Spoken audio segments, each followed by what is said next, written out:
이게 6월 초에 지금 발표되는 그 경제 지표들이 상당히 좀 의외로 걱정스러운 지표들이 좀 많이 나오고 있다.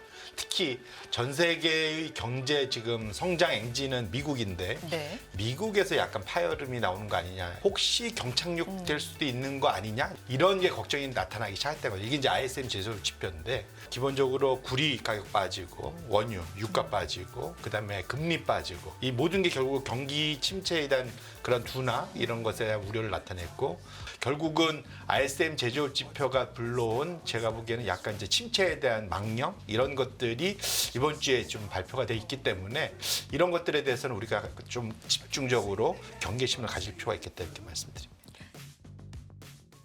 네, 굿모닝 인포맥스 함께 하고 계십니다. 오늘 또 우리 시장에 영향을 미칠 만한 이야기 그리고 경제 전반을 통해서 우리가 지금 지켜봐야 할 이야기들 이분과 함께 좀 더 깊이 있게 얘기 나눠봅니다. 디멘전 투자자문 송재경 투자부문 대표 오셨습니다. 어서 오세요. 안녕하세요. 네.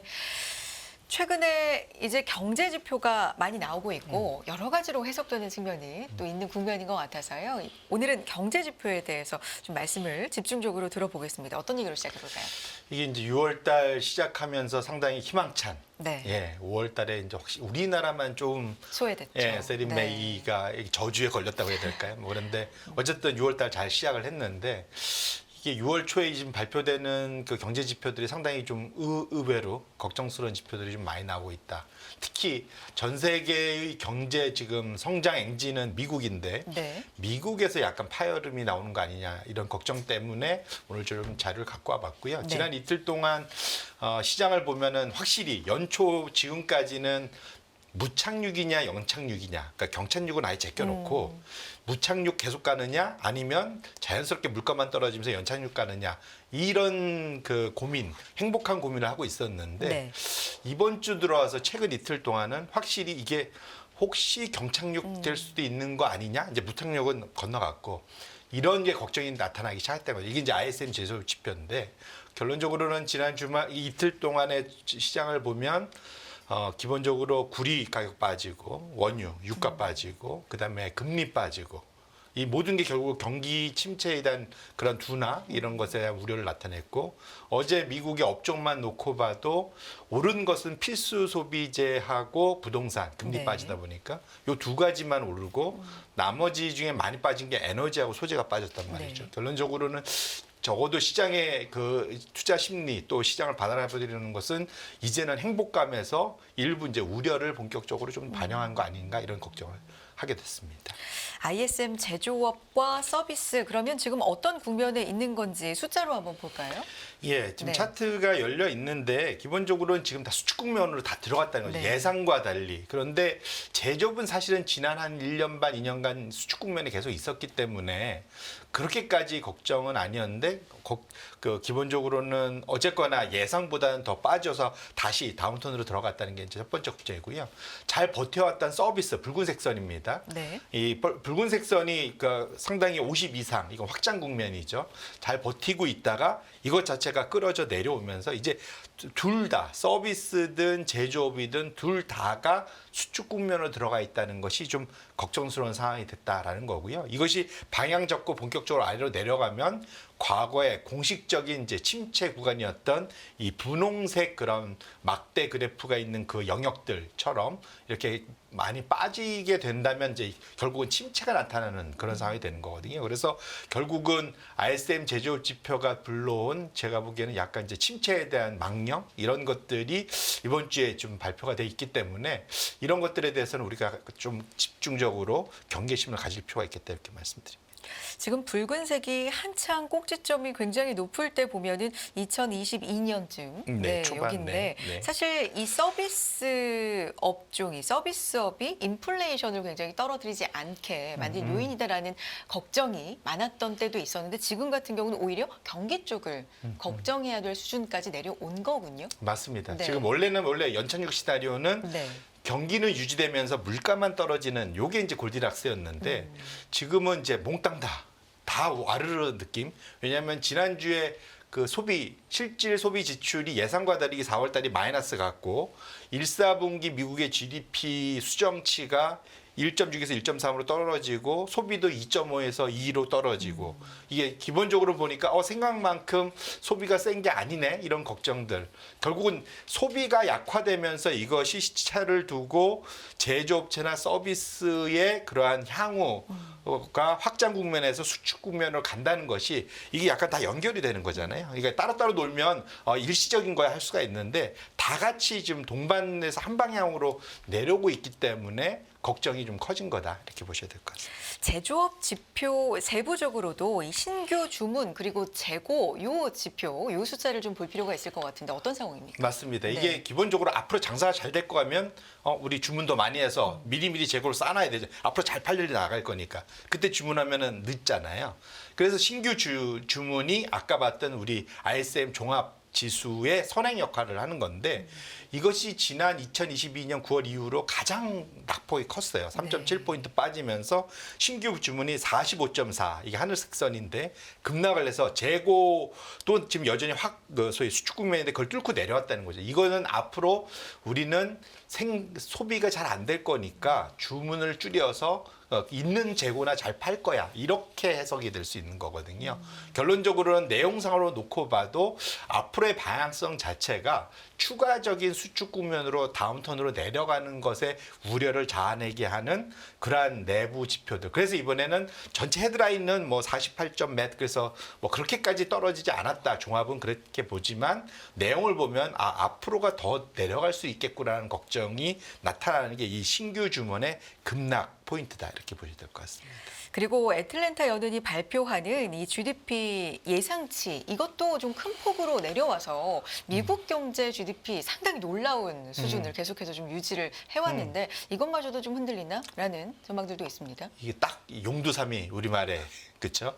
5월 초중순까지만 해도 2, 4분기 미국의 성장률 연율로 보면 4%대까지 엄청난 거죠, 사실은. 그렇죠. 미국 같은 사이즈가. 네.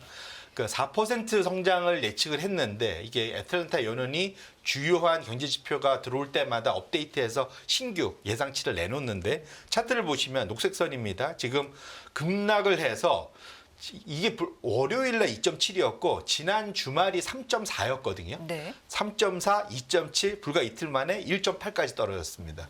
불과 정확히 한 달도 안 돼서 보름여 만에 반토막이 더 난 거거든요. 결론적으로는 지금 1.8도 나쁘지 않은 숫자이긴 한데 문제는 내려오는 속도가 너무 가파르다는 거죠. 이렇다 보면 이번 지금 6월달 다 지나가면 저 밑에까지 내려가는 거 아니냐? 라는 걱정을 할 수 있는 상황이기 때문에 지금 상황에서 그래서 어제 시장에서는 보면 소위 시크리컬 업종이라 할 수 있는 그런 에너지나 대표적인 소재 업종들의 급락세가 나타난 이유가 여기에 있다 이렇게 말씀드립니다. 사실 당초에 올해 역성장이나 뭐 아니면 1%대 내외의 그런 성장률을 좀 예상하다가 지금 이 숫자도 상당히 양호한 거긴 하지만 절대적으로는 양호하지만 예상치에 비해서는 좀 상당히 좀 급속하게 내려오고 있지 않나라는 생각이 드는데 이 짧은 시간 안에 그렇게 변화가 되는 이유가 있을까요, 대표님? 기본적으로는 소비죠. 네, 소비. 근데 그게 왜냐하면 제가 지난주에 보여드렸었는지 모르는데 초과 저축. 네. 예, 이게 이제 코로나 때 엄청난 재정 부양책을 썼잖아요. 수표들 발행했고 정부가 그냥 세금에서 찍어서 다 나눠줬지 않습니까? 근데 돈 쓸 데가 없으니까 다 초과 저축으로 엄청 쌓였지. 그게 2021년도 8월에 피크가 2조 달러 정도 됐었는데 이걸 야금야금 계속 써와서 지난 3월에 드디어 다 썼습니다. 이 샌프란스 연은의 그 계산에 의하면 3월달에 드디어 마이너스로 돌아섰거든요. 네. 이제는 벌어서 써야 되는 거예요. 쟁겨놓은 돈이 이제 그 소위 이제 꽁돈이 생겼던 게 다 사라진 거죠. 그러다 보니까 최근 들어서 지금 보면 미국에서 가장 그런 중저소득층한테 영향을 주는 게 신용카드 대출, 그다음에 자동차 대출 이 두 가지가 최근에 장기 연체율이 급등을 하는 거. 지난주에 아마 제가 말씀드렸던 것 같은데 이것이 결국 무관치 않다. 결국은 꽁돈이 이제 다 사라지고 나다 보니까 앞으로는 벌어서 써야 되는데 그러다 보니까 늘어난 소비를 감당하기가 어렵게 되는 거죠. 그래서 결국은 이러한 것들이 소비 4월 달에 본격적으로 예상과 다르게 마이너스로 돌아서고 이렇게 되면 혹시 더 앞으로도 이게 특별히 내가 법만큼 써야 되는 상황이다 보니까 앞으로는 고용이 좀 더 중요해지는 그런 상황에서 결국 이 데이터를 봐야 된다 이렇게 말씀드립니다. 앞으로는 고용이 좀 더 중요해진다라는 언급도 지금 해주셨는데 간밤에도 졸지 보고서를 통해서 이 고용 시장이 좀 둔화랄까요? 네, 냉각 얼어붙는다까지는 모르겠지만 어쨌든 그 방향으로는 가는 걸 우리가 좀 확인을 했습니다. 맞습니다. 네. 이게 이제 중요한 데이터들이 나오는데 네. 목요일 날 이제 신규 실업 청구 건수, 금요일 밤에는 이제 신규 일자리 비농업 급여 이게 이제 발표가 되는데 이번에는 예상보다는 뭐 신규 일자리도 예상보다는 좀 더 그러니까 전달보다는 좀 나아질 거다 보고 있습니다. 실제로 ISM 그 안에 제가 데이터를 안 갖고 왔지만 고용 분야는 51로 오히려 올라가서 확장해서 데이터 나올 수 있을 것 네. 같아요. 그런데 문제가 뭐냐면 고용이 후행 지표라는 거예요. 고용이 선행이면 다행인데 지금까지의 모든 후행 무슨 말이냐면 사람을 뽑기도 어렵지만 사람 뽑는 게 쉽진 않잖아요. 사실은 네. 이게 장사가 잘 되면 참다 이제 한 명 더 뽑고 뭐 이런 거고 장사 안 되면 버티다 사람 자르는 게 뭐 쉽습니까? 막판에 이제 참다 마지막에 자르는 거잖아요. 고용이 그만큼 후행인데 최근의 흐름을 놓고 봐서는 지금 실업률이 사상 최저를 유지하고 있는데 앞으로는 이게 유지되기보다는 올라갈 가능성이 높다라는 것이 미국의 중소기업들을 보면 알 수 있다. 그게 이제 다음 차트인데요. 이게 네. 미국의 중소기업 이제 그러니까 그 전미 자영업 연맹이라는 게 있습니다. 그러니까 NFIB라는데 이 우리를 따지면 중소기업 연맹 뭐 이렇쯤 되겠죠. 중소기업 협회. 여기에서 매달 발표해요. 앞으로 3개월간 고용을 더 늘릴 거니 줄일 거니 의사를 발표하는데 거의 붉은색 선이에요. 보시면 여기 7개월 선행해서 그려놓은 건데 네. 최근 들어서 한 6개월 이상 계속 우하향한 걸 보실 수 있잖아요. 고용 의사가 줄어들고 있는 겁니다. 사람 안 뽑겠다라는 거죠. 그럼 이것을 시차를 주고 하늘색 선이 미국의 실업률인데 이거는 역계열입니다. 이게 올라가면은 실업률이 떨어지는 거고 내려오면 실업률이 올라가는 겁니다. 결국은 지금 상관관계가 거의 뭐 코릴레이션이 거의 1에 가까워 보이잖아요. 결론적으로는 앞으로 왜냐하면 중소기업이 어느 나라도 마찬가지지만 전체 고용의 70-80%를 담당하거든요. 네. 그러니까 중소기업이 앞으로 안 뽑으면 다행히 그러니까 실업률이 늘어날 수밖에 없는 그런 상황인 거죠. 결론적으로는 지금 앞으로 당장 이번 주에 발표되는 숫자 자체가 큰 방향성을 보긴 어렵겠지만 네. 적어도 전미 자영업자 사장님들의 의도를 보면 실업률이 앞으로 올라갈 일이 있기 때문에 이것은 결국 추가적인 앞으로의 소비 축소로 연결될 가능성, 이 소비 축소가 또다시 제조업 지표를 내릴 가능성으로 이러한 연결 가능성에 대해서 우리가 고민할 필요가 있겠다 이렇게 말씀드립니다. 최근에 좀 눈여겨봐야 될 미국 쪽에서 특히 나오고 있는 지표들 중심으로 지금까지 살펴봤는데 이제 증시 얘기로 좀 넘어가 볼 텐데 대표님 지금까지 지금 보여주신 어떤 지표로 보면 그럼 이거는 두 가지 측면일 것 같습니다. 금리 인하에 대한 기대감 측면으로 본다면 경기가 이렇게 둔화되니까 금리를 그만큼 빨리 조금 더 많이 내려주지 않을까라는 기대감 혹은 경기에 대한 우려감 이 두 가지인데 기대감 쪽으로 작용하면 증시에도 좋은 거 아닐까라는 생각도 들고요. 어떻습니까? 그러면 제일 좋을 것 같은데요. 네. 그걸 감안해서 이미 주가가 많이 올랐다라는 것이 일단 이제 버퍼가 좀 많이 줄었다는 거예요. 이미 주가가 반영해서 좀 빠져 있으면 금리를 내려주면 주가가 튈 수가 있는데 그걸 일정 부분 다 땡겨와서 사실은 주가가 올라왔잖아요. 둘 중에 금리를 못 내릴 만큼 경기가 너무 좋아라는 걸로 사실 끌어올린 측면이 있잖아요. 그런 측면에서 놓고 보면 지금 현재의 가격은 앞으로의 시나리오를 상당히 그러니까 소위 무착륙과 연착륙 어딘가에서 행복해 하면서 주가를 끌어올렸다는 거죠. 그게 대표적으로 미국의 빅테크 위주로 네. 지수를 엄청 끌어왔는데 제가 이제 5번째 차트를 갖고 온 것이 그 미국의 탑5 네. 종목 시총 비중으로 탑5 종목이 전체 S&P 500 대형주 중에서도 진짜 대형주들 네네. 진짜 대형주들이 얼마나 비중을 차지하냐 진짜 역대급으로 많이 차지하는 거예요. 쏠림이 어마어마하다는 겁니다. 그래서 여기 뭐 당연히 마이크로소프트, 애플, 엔비디아, 뭐 그다음에 구글, 뭐 이런 메타 이런 거 다 들어가 있는 거죠. 이들 5개를 합친 것을 보면 지금 5월 달에 피크가 27%를 넘어섰다는 거죠. 이게 과거에 그 닷컴 버블 때도 한 18% 정도였었는데 27%면 정말로 쏠림이 심하다. 그러니까 모든 사람들이 아마 포트폴리오를 까보면은 다 이 종목들이 들어가 있다는 거죠. 그리고 이 종목들의 움직임에 따라서 전체적인 시장 움직임도 거의 좌우가 되는 거고요. 그렇죠. 근데 네. 문제는 항상 이렇게 쏠림이 너무 급격하게 올라오고 나면 그러니까 단기 조정이 꽤 클 수 있다라는 거가 있고요. 그게 대표적으로 제가 하이테라는 게 2020년 8월입니다. 이때 24%, 16에서 24% 급등을 해서 찍고는 한 달간 거의 10% 시장 조정이 있었거든요. 그런데 특별히 그때 뭐 악재나 뭐 이런 게 큰 것도 없었어요. 그래서 결론적으로는 이 정도까지 올리면 기술적으로도 조정이 나타날 수 있는 여지는 충분히 좀 있는 상황을 좀 염두에 두실 필요가 있고, 하필이면 이때 앞에 경기 지표들이 좀 우려스러운 것들이 나온다는 것의 조합은 썩 좋은 조합은 분명 아니다. 이렇게 말씀드립니다. 또 하나 고점 신호 중 하나로 보고 계신 부분이 있다고요. 동전주. 페니. 예. 네. 이게 지금 미국에 올해 들어와서 상위 거래량 10개 종목 중에 7개 종목이 다 동전주라고 합니다. 미국 기준으로 1달러 미만, 우리는 이제 1,000원 미만이죠. 1달러 미만인 종목들인데 이 10개 중에 7개나 차지하는 이런 엄청난 인기, 폭발되는 거래 종목들이 하필이면 다 적자 기업들이라는 거예요. 그러니까 결국은 투자자들이 마음이 요즘 너무 급하고 빨리 부자가 되고 싶으셔갖고 이건 사실은 적자 기업에 이렇게 폭발적으로 거래를 한다는 건 펀더멘탈 본다는 게 아니죠. 결론적으로는 남들보다 내가 빨리 사서 좀 더 오르면 그 사람한테 팔고 난 나오겠다라는 이런 약간 투기적인 거래가 급증을 하는 것도 전형적인 미국의 고점 신호 중에 하나로 판단하실 필요가 있겠다 이렇게 말씀드립니다.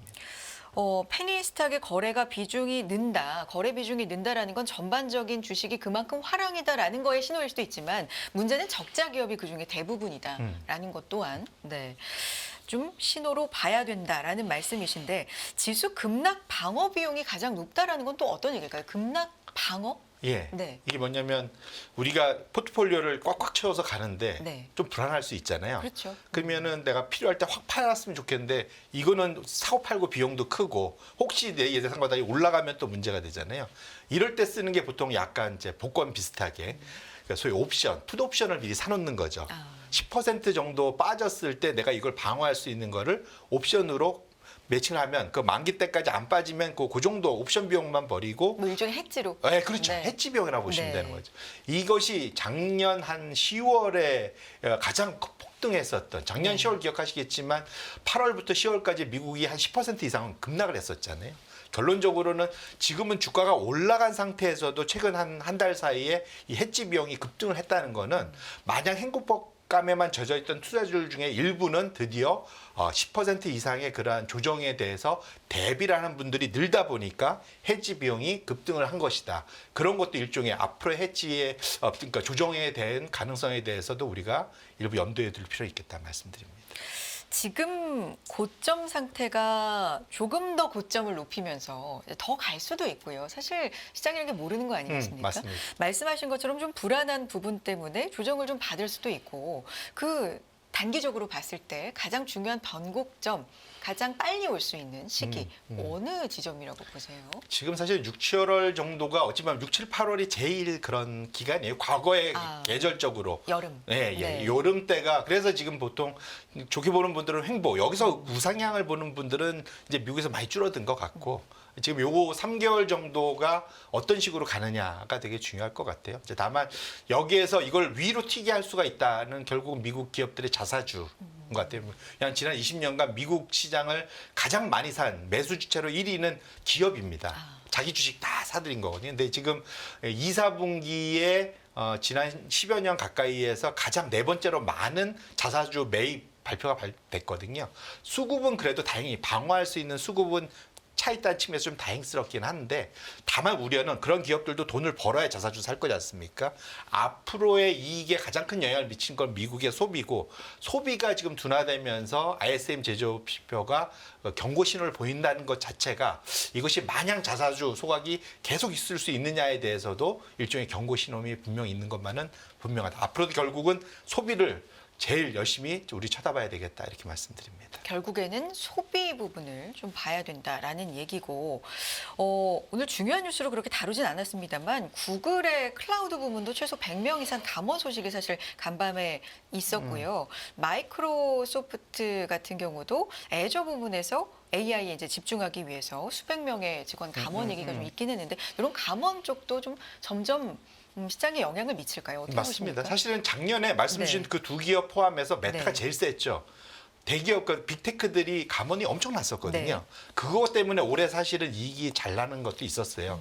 근데 여기서 추가 감원을 한다? 그 얘기는 거꾸로 잘 돌이켜보면 AI 투자는 하는데 AI가 돈을 세게 벌어주지는 못하는 거구나라고 사실 미뤄 짐작할 수도 있어요. 그래서 지금은 엔비디아 포함해서 관련된 그런 하드웨어 쪽이 엄청나게 뭐 주문이 밀려 있다 하지만 네. 이거를 비싼 돈으로 사다가 돈을 벌어야 되는 기업들은 허리띠를 졸라매고 있다? 이건 별로 양쪽의 시그널이 안 맞는 거지 않습니까? 그것도 좀 염두에 줄 필요가 있겠다는 말씀드립니다. 여기까지 듣겠습니다. 디멘전 투자자문 송재경 투자부문 대표 함께했습니다. 대표님 고맙습니다. 네, 고맙습니다.